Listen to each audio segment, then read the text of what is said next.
So simplifying rational expressions is basically if you have a fraction, so let's say you have 4 over 8, you reduce it, you take out the 4 and you get 1/2. If you have 6 over 9, you wouldn't take out a 4, you would take out a 3 and you would get 2/3. So with simplifying rational expressions, it's the same thing. You just have to be careful whenever you now have a variable in your denominator. So if I had 4x over 8x, well, the x and the x would cancel. I would still be left with 1/2. So 4 over 8 would reduce, x over x would reduce. But in that case, x can't equal 0. Because if x were 0, then my denominator would equal 0, and I'm not allowed to have that.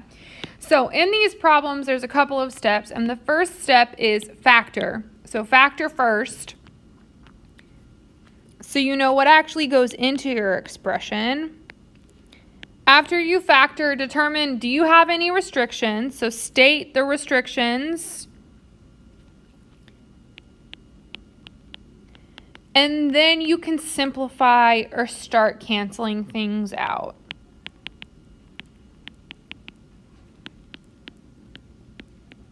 Okay, so back to that 4 over 8. 4 over 8 is just like saying 2 times 2 and 4 times 2. And so we get rid of the 2 and the 2, and we're left with 2 over 4. Well, that's like saying 2 times 1 and 2 times 2, and we get rid of that 2 again, and we're left with 1/2.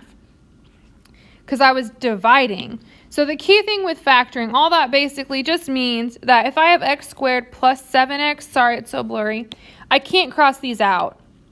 Because that x squared is part of this whole expression.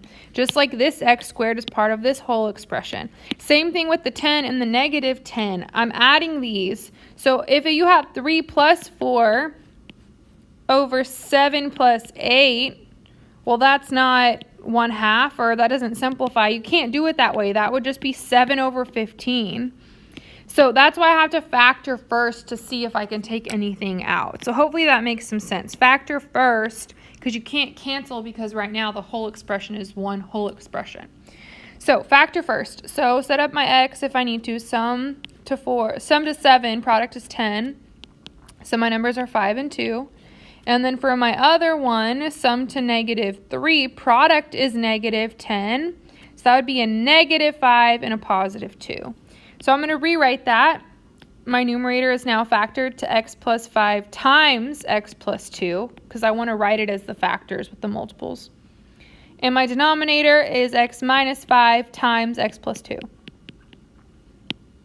So I've stated my restrictions. Now I need to, or I've factored. Now I need to state my restrictions.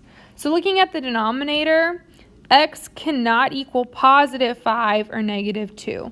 Because if I said x minus 5 equal to 0, add 5, I get 5. If I said x plus 2 equal to 0, subtract 2, and I get -2. Because remember that if your denominator equals 0, none of this works because you can't divide by 0. So make sure that you state those restrictions.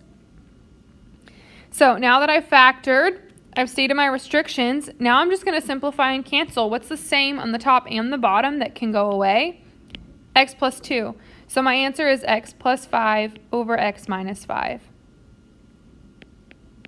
That's it. And I can't do more with that. That's it. X plus 5 times x minus 5. Because now that I'm adding, I can't just say that's -1. It doesn't work that way. I'd have to factor it again and see if anything cancels. Since I can't factor it again, I'm done.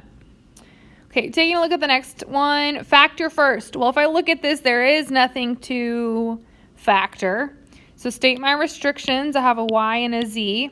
If y is 0, 35 times 0 is 0. So y can't equal 0.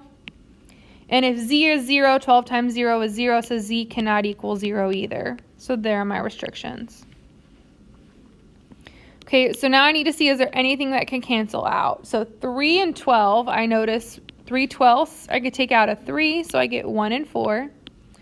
My y's are going to cancel out. And 7 goes into 35 and 7 goes into 49. 7 goes into 35 5 times and 7 goes into 49 7 times. So what I'm left with on the top is x times 7, and what I'm left with on the bottom is 5 times 4 times z. So x times 7 is 7x, And 5 times 4 is 20 times z is 20z, and that's it. So factor if you can factor, and then state your restrictions, see what cancels. So taking a look at this one, factor if you can factor. I notice right here, 3 and 12, I could take a 3 out. So if I take a 3 out, I'm left with x squared minus 4. Well, x squared minus 4 is a difference of squares, so I can keep going. So my first fraction is just staying x minus 2 over 5x. But that second one's going to change because now in my denominator, I took out a 3. And then this factors to x plus 2 times x minus 2.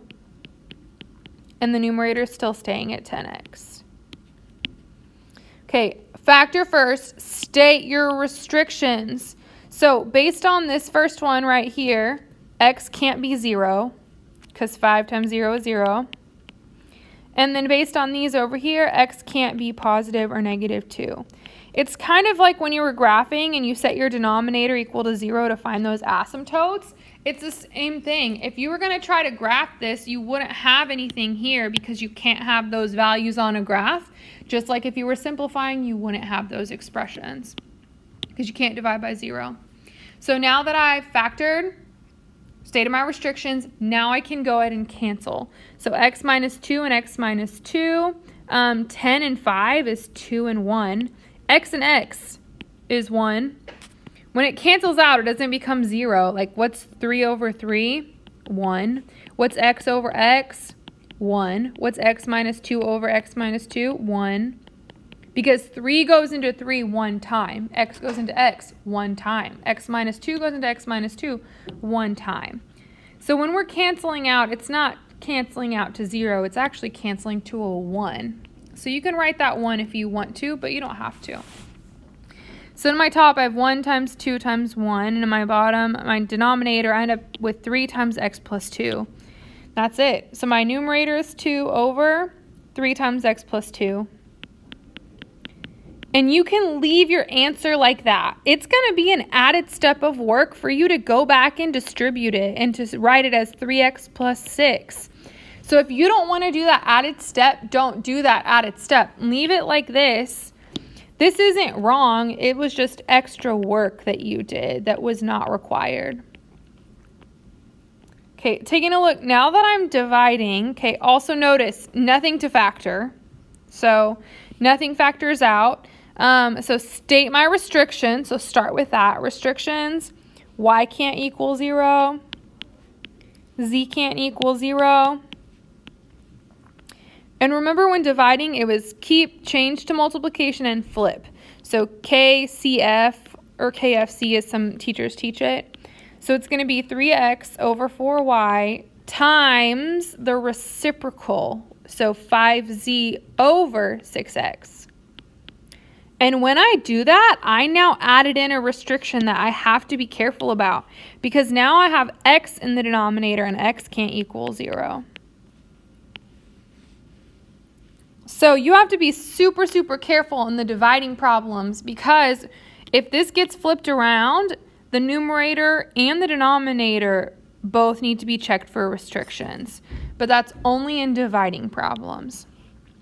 So now that I've stated my restrictions, there was nothing to factor. Now I can start canceling. X and x are going to cancel. 3 and 6 reduces to 1/2.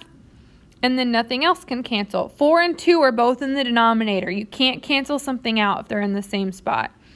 So my numerator, I'm left with 5z over 4y times 2 is 8y, and that's it. And I'm going to pick up with these harder examples here in just a second, but the first step, before you watch the video, see if you can factor. That's the first step. So first, see if you can factor these, and we'll pick back up.